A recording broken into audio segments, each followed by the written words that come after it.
Welcome to the Society Sucks podcast. In this episode, we will be discussing what habits are, why they're important, how to develop good habits, and we'll also be sharing some of our own personal experiences with developing new habits. Yes, so I guess the first question to ask yourself, what is a habit? Yeah. So a habit is our brain's ability to automate and create less problems in our life, or quote unquote less problems. So like it reduces the amount of thinking and the framework required to perform something, so it just passes it on to the subconscious, says this is going to be automatic from now on. Yeah, so you have to use so much brain power into it. Yeah, no more brain power, no needing to make a decision. It becomes so automatic to the point that, that's what makes it a habit, right? Yeah, because you don't even have to think about it twice. Yeah.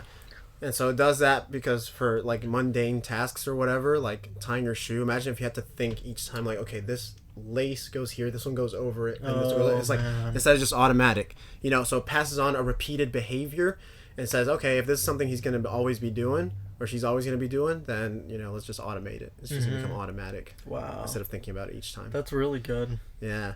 So, and I guess today, too, we brought in some questions about specific habits, right?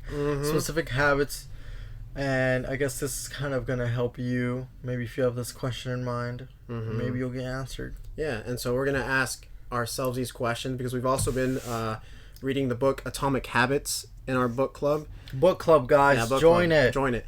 And we've been reading this and absorbing knowledge and obtaining it and applying it. And so, we're going to be experts on this by the time we're done with this book. Yeah, 100%. But right now, we're sharing as we go because we read the first 5 chapters. Yes.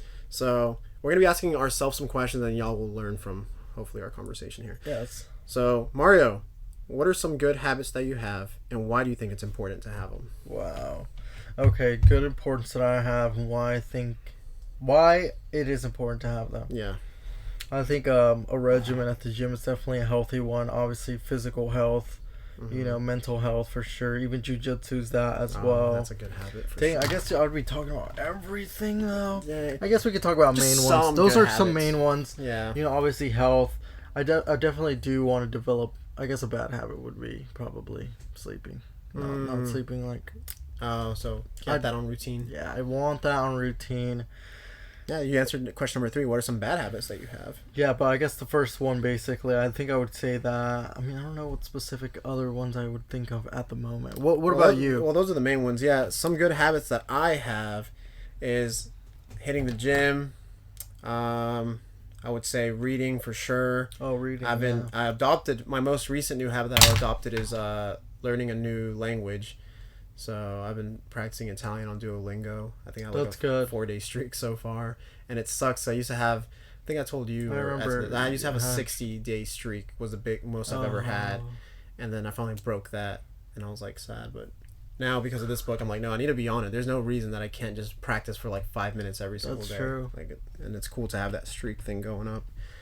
But yeah, so those are some good habits. And why do we think it's important to have these good habits though? Like should we have them? And I think I discussed this yesterday in the book club too, that it's the micro macro, the way you do the small things, the way you do the big things, and the more good habits you adopt into your life, it's and the way you go about them is how you're going to go about the bigger things, like the bigger goals that you have in life, the way you see yourself. I think that has a lot of truth in it. I think when it comes to the habits too, one thing that the book mentions is it allows you to have more freedom.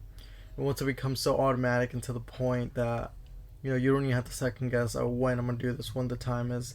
And I was going to tell Harvey, actually, before we record, a good story that has to align with this specifically. Yeah, tell me. I guess it aligns with why I think it's important, especially with the gym. So, I don't know, I guess I would say, I guess... Let me think about this. Sorry. The routine? It's about how to introduce. Okay, so basically, I guess it's my girlfriend. Okay, there you go. That's how you say it. I guess that's how you say it. Okay, so in a PT office, right? Helping a person, that's going through physical therapy. And then the person was just kind of saying, oh, I don't really like squatting specifically, or exercising. Like, there's just a lot better things I'd rather be doing, and then, like, I was telling her, like, specifically talking about that part, and she relayed that story where it kind of made sense, and we started to put it together where it was like, usually if you don't have good habits intact, you usually, you know, in time you'll pay for it in a different way by having to occupy more time for that. You know, so I guess maybe as I say it, it'll make more sense. So the person didn't like working out, but you know they had to go to physical therapy for, you know, exercise related things that could have probably been prevented due to having a good healthy regimen before in the habit of exercising, right? But you could tell the person just really didn't like exercising to begin with. So, you know, that her saying that, oh, you know, I don't have the time or don't even want the need for that, she's taking away her own time now by having to go there based on not having developed the habit of, you know, just going consistently. You know what I mean? Yeah. The book describes it a lot better, specifically how, and I remember just putting it in how it aligned exactly with that. So that story though, that lady was dealing like what with injuries now. I don't know if she was just, yeah, I think so actually. Like now she was forced to work out, whereas back then it could have been an option. It could have been an option. And it prevented whatever it could have been a preventative measure. I mean, I guess it gets specific, but when you talk about people thinking that, oh, just because, you know, you have habits and you stick to them restricts life, restricts how you do it, but in actuality it allows you to be free. Because I mean, I guess you can see the opposite, and someone that's already developed the habit of, you know, exercising, eating well consistently, they probably would never even be in a place like that. That's true. Oh, I see what you mean now. Yeah, because that's the main thing. It's like, dang, like all this discipline and habits, you know, it seems so like boxed in, but it's like, no, this allows you to create freedom because you're passing these things on, you're serving yourself first, and then you can go about the rest of your day. So it goes back to that saying of like, you know, make sure you do service to yourself first, and then service to others the next half of your day. 100%. Because you're taking care of yourself, taking care of your body, and it just allows for more freedom that way for the rest of your life. Yeah, that's a good one.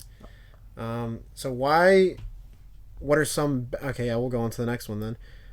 Actually, no. I have another one for why do you think it's important to have good habits. And there's this thing that he mentioned in the book called breaking a threshold. And it's there comes this point where when you develop these good habits, it's not just linear, it's exponential. And the chart just kind of goes up, the plateau. I'm going to find it really quick, guys. Keep talking to him. And he gives this example of... I remember where it was. The second one. Yeah, he gives this example of it's right here. The melting of an ice cube. No, that's every day. And I think that's the one though. Is it? Yeah. Yeah, that's the one. Wasn't it? No, it's not over here. Yeah, it was over here. But yeah, he gives the example of an ice cube and that how it can go from 20 degrees to 30 degrees and seemingly nothing happens. Yeah, 1% better every day, and it goes like this. And so that melting of the ice cube, right? You can go from 20 degrees all the way up to 30 degrees and still see no change. You know, that's a 10-degree difference. But just 2 more degrees, and bam, you broke the threshold. Then you can actually see a physical change in the ice cube. It starts to melt. And so these good habits, they compound over time, and there will be a breakthrough. And it's not just like this. It's literally like this, and it's exponential because there comes a point where you reap all the benefits of what you've been doing. Exponentially. Yeah, I remember one thing he mentioned too. Might seem like an overnight success, but those tiny little habits that you did that created that system leading to that goal are what made you seem like an overnight success, even though, you know, at a certain point you were like, what's the point of doing this? What's the point of doing this? Okay, I'm actually getting better. And then you get so much better. Yeah, and that's what people credit like overnight success when it's not. They don't see everything before that came. Yeah, exactly. But I think that's a very good point to bring up. So, what are some bad habits that you have? Bad habits, maybe not having as consistent of a sleep or a bedtime as I would like. Same. That's for sure. And then why do you think it's important to break bad habits? And this is where you can go. This is where I can talk about this. Also, another one would be, I've noticed I had a bad habit for a while of biting nails. And I wanted to stop identifying as a person that bites their nails, and I wanted to just have healthier nails, right? Basically, that's where it boils down to. So every time I would see myself feeling the urge or wanting to, or getting that cue in my mind, oh, let me bite my nails now, you know, and then going through the whole habit loop, I instead interrupt that with, you know, telling myself out loud, no, you know, I straight up just say no. to not biting my nails, and I don't want to. And then I started adding like, I don't want to be, or I want healthy nails. I know this is bad for me, and I want healthy nails. So I started to invest in a fidget spinner. Heck Once yeah. I got this fidget spinner, guys, it's over. It changed the game. It changed the game because it cuts the loop. So when I'm reaching for it, I tell myself no, which therefore in my mind, it's a pointing out and calling out. And it connects it to the solution instead. And it collects it to the solution, which therefore leads to breaking a bad habit, that therefore leads into a better habit, which is no more. Literally, replacing it. You're replacing it. That's good. That's good because it goes back to out with the old, in with the new. Yeah. You got rid of it. All right, let's replace it with something instead. Definitely. Now. That's good. Let's see some bad habits that I have. Yeah. What do you think, bro? Definitely the bedtime thing. I need to get on that. Yeah. And then the lack of like meal prepping, because I know for me like that's a goal is to have like meals ready and stuff and just get consistent with it. And it's all left to that. Oh, and then also I've been now, thanks to the book club though, we've been sending in our like weekly reports of like screen time. Yeah. And so for me, it's the screen time that's bothered me too, and so sending that in is helping me break that habit too. And so yeah, there's some bad That's habits. actually a good one. Time.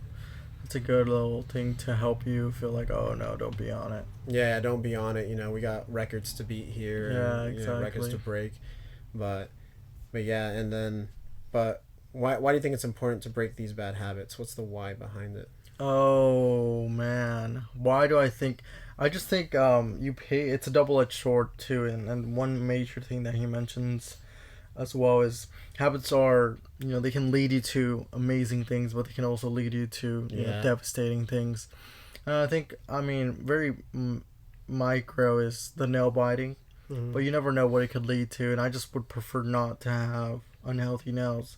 So, to break having something unhealthy about you is simply good, right? Yeah, and he also mentions that bad habits, just like good habits, they also compound. Yeah. And so if you get 1% worse every day and you're you're always investing, casting your vote towards a bad action, you're voting for the kind of person that you want to become.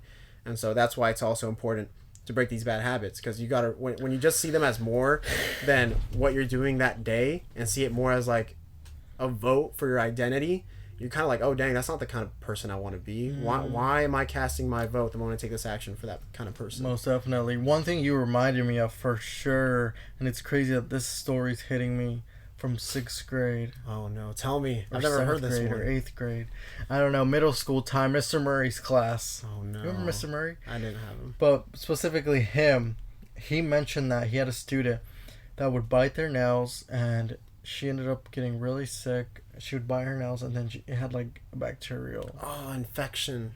She had a bad infection. She was like hospitalized. Oh my goodness. Because I think she would play sport too, so she would, probably get them all up in there, and then she would still.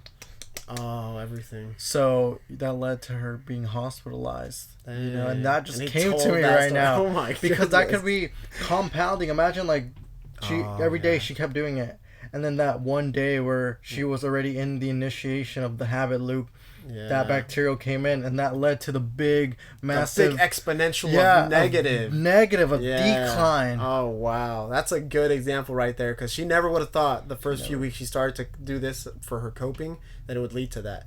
No one expects, and that's when we realized too. There's like healthy coping mechanisms to emotions, anxieties, and things like that. Exactly. But most people tend to do the negative coping mechanism, the nail biting, the unnecessary fidgeting, the just like whatever you develop to do that. It's like there's negative ways to do it, and then there's positive ways to do it. That's actually something major too. I never really thought about it as instilling positive mechanisms to cope with stress and anxiety. Positive ones would be that you can consider adding to your habit list would be meditating, would be probably breath technique. I was about to say breath, where like if you get stressed, instead of going out smoking cigarette, be like, yeah, let me just breathe. See, and that's quick. that's the other side, guys. You'll be compounding that, and then eventually you'll become so good at it that you'll realize You're a wow, master. it's so much easier to eliminate this. Yeah. And then say like compounding, smoking a cigarette to get that hit of nick. Yeah. And then it just that goes away. That compounds for sure. That's an ultimate compound. Yeah, exactly. And there's proof everywhere. Mm-hmm. So, what are some things we can do to help us form good habits. Ooh. So what's the process? I'll let you behind answer it? this one All first. right. So there's 4 steps to habit creation, just as there are or positive and negative habit creation. It's cue, craving, response, reward. Yeah. So what are some things you can do to form a good habit? Let's say you want to get into to learning a new language. The cue, you need to make that cue obvious. Mm-hmm. So for example, for me, it's the Duolingo app. It's on the very first page, right there, obvious green ass logo, you know, Mm-hmm. or icon, and so it's there. It's staring at me. Mm-hmm. What else can I do to make it obvious? What's the craving part? So the craving part would be to make it attractive, right? I think that's what you mentioned. Yeah, it is. It is to make it attractive. Make it attractive in the So form of... first one is to make it obvious. Your cues, make it obvious, guys. Yeah, make that thing obvious. Make it as obvious as you can. So whenever you hear like The moment it pops up, yeah, you associate it with the you reward associate it of I with did it, this. and then it leads to, you know, the craving is the satisfaction and the pleasure that it gives Yeah. you, So, which is the well, attraction. Well, making it attractive, and so that's the second law of forming a good habit. And it's in order to do that, how do you make it attractive? So think of the kind of person you'll be 5 years from now when you do it, Yeah. or even the notifications that you get. Like associate that notification with something positive, like oh yeah, it's reminding me that I need to do it. So you're making or you this complete attractive. it. Say something that can satisfy you. It Yeah. would be like, oh, I completed a module today. Yeah, see like you that. know, something like And that. then the third law, making it easy. It's easy because it's in the form of an app. You just got to go in there, and it's only 5 minutes. And that's why, this And part's that's important. you doing it. That's the doing part, Yeah, right? that's the doing part, making it easy to do. And this part's important because some people want to set super high things like, okay, 1 hour a day, like 2 hours a day. You don't want to go that high off the bat. You know, it's better No, to, it's, definitely not, honestly, it's guys. better to do 5 minutes a day than it is to do an hour a day for like 2 weeks straight. Mm-hmm. You know, and then kind of give up on that because an hour, you know, instead of seeing it from a time standpoint, see it from like a lower time if you're gonna do time, but instead of that, like do it from like checking things off, you know. Yeah. So like for me, it's like not a module, but it's like a lesson. So just do 1 lesson a day, and that's it. And then that's go good. through it. You don't even have to time it or think about how much time you got to put into it. Just do it by like a checklist. type Yeah, format. I think that's actually really important too. Make Yeah. it easy, guys. Even the showing up too is Oh, a major yeah. part of it. Like just saying, okay, I'm gonna do this for 5 minutes. You know, you did a little bit, but you showed up and did Yeah. it. Your intention, you're building that habit loop. Same thing for the gym. I had to leave the gym that was 18 minutes away because just the thought of having to drive there. 18 minutes there and back is already over 30 That's already minutes. like, oh man. And that's so much time. It's just on the way there. I'm not looking forward to it. That was not making it easy for me. No, So instead I moved to a gym that was 2 minutes away. So that makes it a little easier. that makes it a lot. I'm struggling on the making it attractive part because honestly I just don't like going there. But there definitely is the reward that comes with after leaving, Absolutely. and that's something that I do like look forward to. Is like at least after I'm done with all this pain and terrible discomfort, I'll be like out and all. I think the craving is probably the sense of, because it's pleasure. Because he also talks about like what it is, and it's satisfying. You know, the pleasure. Yeah, no, the craving is. Oh, well, it goes like this. The first law is a cue. How can I make it obvious? The second is craving. How can I make it attractive? The third is response. How can I make it easy? And then the fourth one is reward. How can I make it satisfying? Mm-hmm. So the reward has to be a satisfying reward. Yeah. But the second, the craving that you get, you got to make it attractive for you to even go through with it. Mm-hmm. So like, is it attractive enough for you to go through with that procedure? Yeah. And so I kind of want to break that down a little more too, because I'm trying to understand like what makes things attractive to you, right? That you would want to do it. Is it just progressing in a certain thing? Is it, you know, feeling a certain way? There's trying to think here, making it attractive, because it's literally the step before you actually do it. So like Yeah. what gives you that extra push? Because there's a reason why he's making a distinction between the cue and the craving. Because the cue is like a sound, a beat, like for example your phone, the sound of a notification, that's the cue. Reach out. Yeah. And then how do you go through with replying to that message? Are they making it attractive, you know, like that you need to open it in order to see the message itself? Like, so the iPhone has this system down perfectly when it comes to receiving a notification, because the cue is the sound or the vibration. You or know the what? light. You should go to the part where he has a whole chart and he breaks down cue, craving, response, reward. Oh, he gives examples on that Yeah, one, that actually. was This huge. one, Yeah, right? yeah. Please read a couple of them. Okay, so yeah, for example, And maybe these can apply to you, and then you can start seeing how all this habit loop applies to your life. yeah, because apparently the first 2 laws, cue and craving, is the problem phase, and the last 2, the third and fourth law, is the solution phase. So the problem phase, the cue that you get is your phone buzzes with a new text message.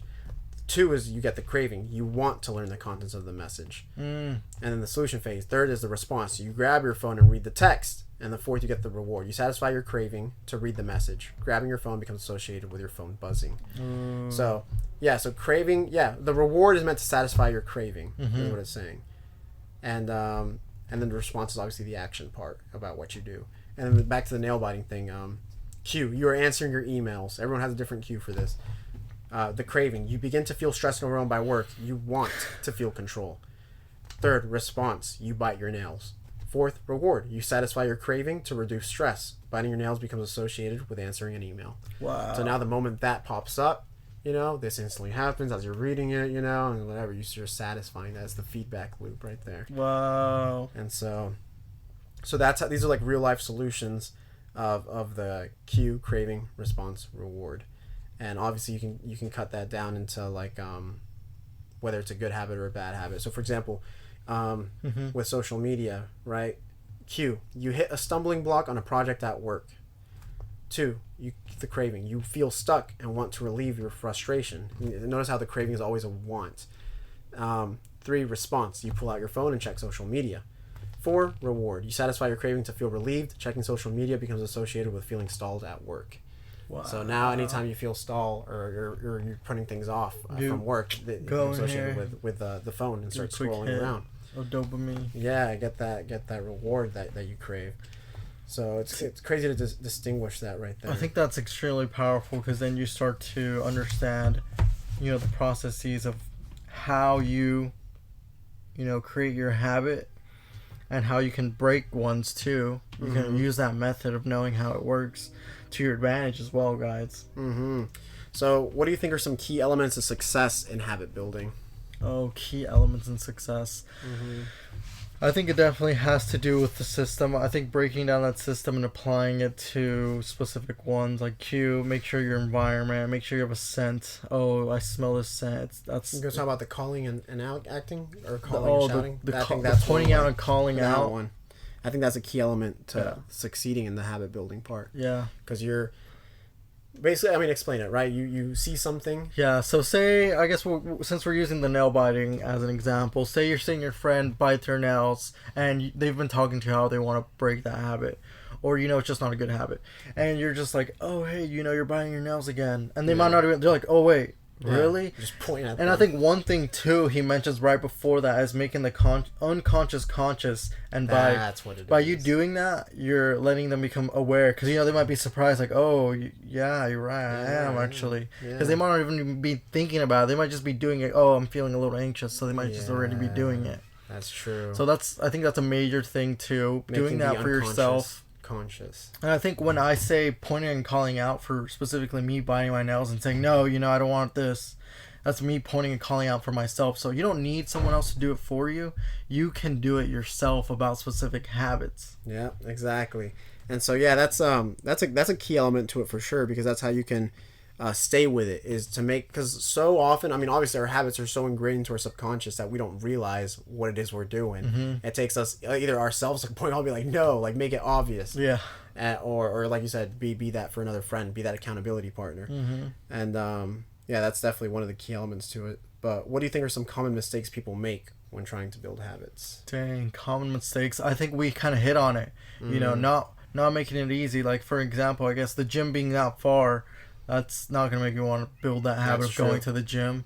Or setting such a large time. Amount of time that was another one, too, that you hit that was really good. Yeah. Starting off very minuscule, that makes it easy. And then as you build that habit of even showing up to start doing it, then you'll be able to optimize it. Because how are you going to optimize a habit that you haven't even started? Yeah. Like, you can't even start showing up. How can you even start to get better at it? Yeah. It's just like jiu-jitsu. Imagine we just kept going, but we never showed up, right? We never showed up. We just signed the papers. They started taking the money out of your account, but you just never showed up. Yeah. First you have to develop the habit of going to the jiu-jitsu class. Then you start going, then you know how to flow, then you know something. Now you can be like, okay, let me implement techniques, let me implement this, let me know how to roll, let me know how to move. Then you can start optimizing it. And I think that's a major point to realize, like, first, get yourself in the habit of showing up to do that habit. Yeah, just to at least show up. Because then, like, also imagine on building off of what you were saying, if we instead said, hey man, we're gonna become like pros at jiu-jitsu, which they're ambitious goals, right? We're gonna become pros. Let's go every single day and learn how to kick ass. Like, Yeah. dude, like, get into that. It's better to show up 2 to 3 times a week consistently every week Definitely. than it would be to just have phases of like 1 month straight. Oh, of that's very jiu-jitsu true. Every day That's and then bad. take a break. Oh man, I'll use a bad example for me, guys. Don't judge me, Yeah, guys. like- All right, if like- you're listening to this, Yeah, like don't take these large breaks. There's no reason to take these large breaks. No. Just start with a very minimal 1 to 2 days for a week. real. And I think one book club, the book club previous to this, this is where I'm gonna say like the bad habit that's not gonna look the best. All right, let's It's basically, I would read. I remember trying to cram for the book club, reading like. I remember I read like 1 through 8 in a whole Holy. session. That's a massive. But then, like, the next week, I didn't even want to read anymore. yes, that's what it does Guys, to you. You don't experience do the that. burnout. Don't do that. Because now you associate the beauty of reading with something that's like stressful, cramming, having to speed read. Where instead, if you bite it down, you're like, oh wow, I can actually take something away from this little bit. It's like it's like a massive feast. Yeah. Like if you try and start down the aisle, let me eat these noodles, now let me eat these massive tofu Towards vegetables. the Like, end, you're gonna be like, oh man, yeah, I never do want to do even that want again. this? Yeah. But instead, if you enjoy a little bit of time, like, oh man, it's so tasty. Let me serve myself a little plate, right here. Yeah, Eat this thing up. exactly. You start to enjoy it and actually savor it. And you know? imagine you have all that, and then you can say, okay, you know what, I'll have this one tomorrow, or this and this, and Yeah. it's not so like filling, Meal prep and now it a you have little. a lot more too. Yeah, for the rest of it. And I think that's so important to emphasize too, guys. So don't try, because even if Don't try to read it one side. don't definitely, it's the Yeah. ritual. Build the ritual of Ooh, at least doing it 10 minutes a day, and that makes it so much easier. Imagine like if you see in the macro sense like, oh, I have to read this many chapters, break it down to Break it oh, down. I'm just gonna read 1 chapter a day. Yeah, 1 chapter a day. See, I like that, and that's something I did last week, which I didn't do yesterday. Yeah. But I did like, all right, chapter 1 Monday, all right, chapter 2 Tuesday, and then Wednesday, Thursday, Friday I skipped, but then I crammed in the last one. But Yeah. an easier one would be to like you said, make it even smaller so it's consistent, so you don't have to see it as like there's this whole thing I have to do or this whole 30 minutes that I have to put in. Yeah. You're not gonna stay consistent. That makes a like difference, there's just man. no way. Yeah. And in fact, to test it too, well, I mean, there's probably a conversation afterwards, but I do want to ask Edson if he went through with the 1 hour of reading that morning. Because okay. it would be a live example of like you can say that, but you're not actually gonna do it. Yeah, Like or that's if he did true. really good stuff, but like dude, a whole hour of reading because he said something about like. He has a morning routine, and we all make this mistake when we're ambitious with our goals and we want to get on it. I was like, all right, tomorrow I'm gonna wake up early. I'm gonna make my bed. I'm gonna, read for an hour. I'm gonna meditate for 30 minutes. I'm gonna, jog for 30 minutes. Is like, are you actually though? Like, are you really? And how long can you keep that up for? So like, shrink that Definitely. thing down. Shrink that read thing for down. like read 5 pages instead of putting a time limit. Just be like, all right, once I flip through 5 pages, I'm done, and then get on to the next thing. Yeah, because I can 100% see that, and I'll say it for myself. I've been wanting to really stick to a morning routine and make it as simple as I can. And as reading to this book, it makes me want to waking up instantly, just waking up, going to use your bathroom, doing little things, right, and then I would just immediately go to meditate, and then that's what I did this morning, right, and then I knew we had a podcast, so I just got ready for the podcast, got all the things I needed. Made a little sum and then left. I didn't want to make it so Complicated. insane, and it's like habit stacking too. I was about to say Going to that. the bathroom is like brushing your teeth. Yeah. Taking a shower. Whatever it is that One you do. leads to the other. Stack, and then when I'm out the bathroom, instantly meditate. Right, and then get ready for the podcast. You're stacking all these to make. Maybe the new thing is me wanting to meditate again early in the morning. That's my new thing, so I'm stacking in between already.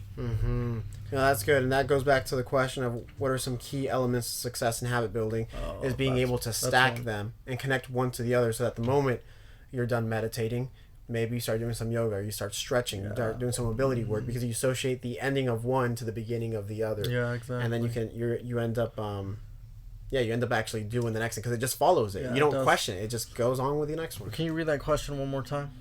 What do you think are some key elements to success in habit building? Okay, the key element too is definitely the night before, guys.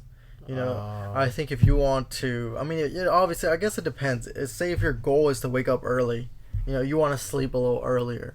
And I think that's where it starts, right?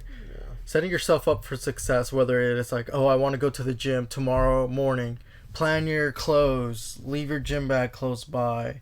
You know, make it just obvious and noticeable and easy, right? Yeah. Things that you can do the day before to prevent, you maybe not being able to do it that day. Yeah, and I think the thing is too is just valuing your time. Like it shows, I think now I can tell within myself and within others how much someone values their time. Like if you see your hour as like so much currency worth, or like invaluable basically. There's no value on it. But if you see your hour as that worthy, it's going to be in your schedule. You're going to know what you're going to do. You're going to compartmentalize your time. Yeah. You should know what you're going to be doing every hour of the day. Yeah. I think because there's something that's going on there. And even if you should know when your free time is too. It's not that you have to be doing something every hour. You just know that the last 4 hours of my day are going to be free time, but the hours before that, I know I'm going to have to be doing something. Most definitely. So that's one way too to just know if you truly value your time, that you got to know what you're doing every hour of the day. I think that's important. Time management, guys. That's going to lead you to even, successful in the habits, guys. Yeah.